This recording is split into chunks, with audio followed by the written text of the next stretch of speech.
Hey guys, okay, I'm gonna do an update. I'll talk this time. Uh, talk about what's going on in here. So, I know I made a little video with some music. I didn't really know what to say there, but I put the beta and I put the platies and stuff in here. But I filled the water line up all the way to the top, and the platy jumped out, the male. So I got the two female platies. I don't know if they're pregnant or not yet. And I got the endlers in here. The endlers shouldn't be a problem at the top because I don't really trim a lot in here. If I had to trim a lot of stem plants, I wouldn't want the endlers because they get scooped up with the net. But here's what it looks like right now. It looks pretty good. Everything's growing in pretty good. These are Buse, so they don't really like grow. I mean, they're super slow. But some of the Buse leaves got holes in them because remember they got real beat up going from tank to tank. So there are some holes in them, and as they come along, let me reset this. As the new leaves start to come in slowly, I clip off like one or two of the older leaves. Here's a little new guy here. This little dwarf crayfish. I got two of them and one died. That's usually what happens with me. But this little one's doing really good. He's not shy at all. The other one was just hiding all the time and then it died. But you always take a chance when you buy stuff like that. The crypt costadas, the albita costada, I stuck them in the back. The little one that I was growing immersed for a long time, it stays red. The other one is kind of green, but it looks like it's getting a new leaf that's red. Hard to see, but so one thing that I cannot explain if I'm not talking is the filtration system. I still have the Eheim 350 in here, but right here you can see this little inlet underneath this whole thing is an under gravel filter. I know I mentioned it before, but the intake skimmer, I pulled the bottom off of it, the bottom little stopper. There's a piece on the bottom that just stops it, and I pulled that off so it's open, and I just stuck it into the pipe that goes under here.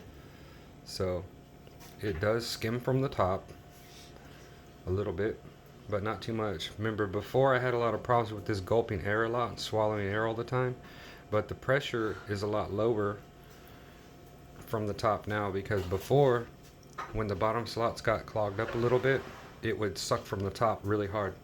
But it doesn't do that anymore because now it's also pulling from here and under the whole under gravel plate.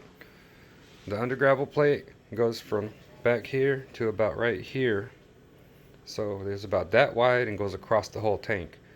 So it is pulling water flow from there underneath and all the way through. It is a special kitty cat litter on the bottom, and then there's a layer of aqua soil in the middle, and then there's a little more kitty litter, and there's a sand cap. So a little bit of aqua soil to help the plants grow, and the kitty litter all across the bottom real thick with the under gravel plate is going to be like a plenum system. I watched a lot of Kevin Novak's videos about making an anoxic filtration system, and that's sort of what this is, kind of a hybrid of. And it does seem to work like he says, because normally I have a lot of hard green spot algae just covering these pipes, and right now I'm getting mostly the white bacteria.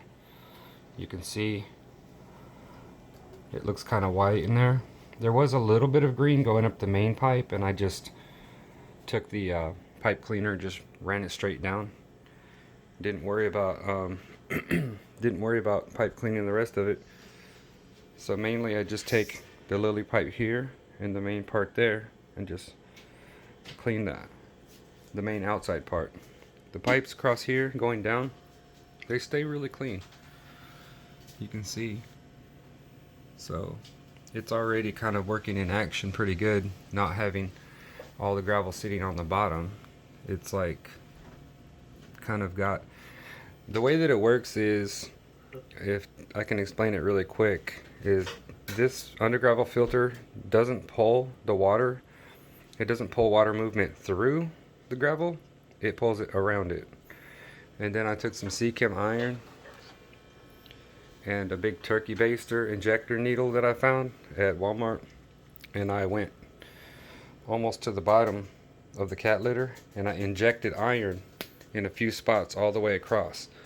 So that is so that the iron attracts ions, and when the iron attracts ions, it makes an anoxic conditions. It takes 30 to 40 days, and as it builds those conditions, you have anoxic, which is very, very low oxygen, not anaerobic, but not completely anaerobic, but not aerobic. It's like low oxygen environments, and the iron acts as a ion attractor, and it slowly filters the water.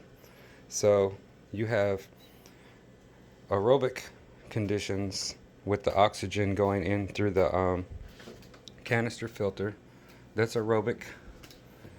And then with the undergravel filter, that is like anoxic. So it's kind of a hybrid. It's hard to explain, but Dr. Kevin Novak has videos on it on his channel.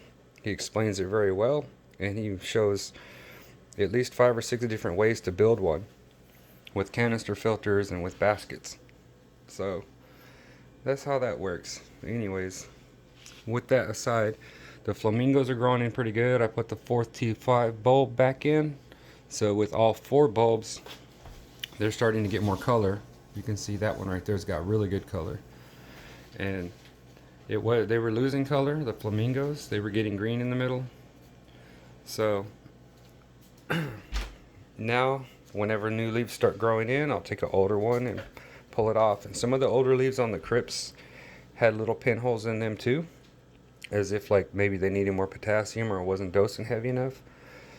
So I clip off old leaves on those as well as it comes along. You can see some green spot over here and some holes on this Buce.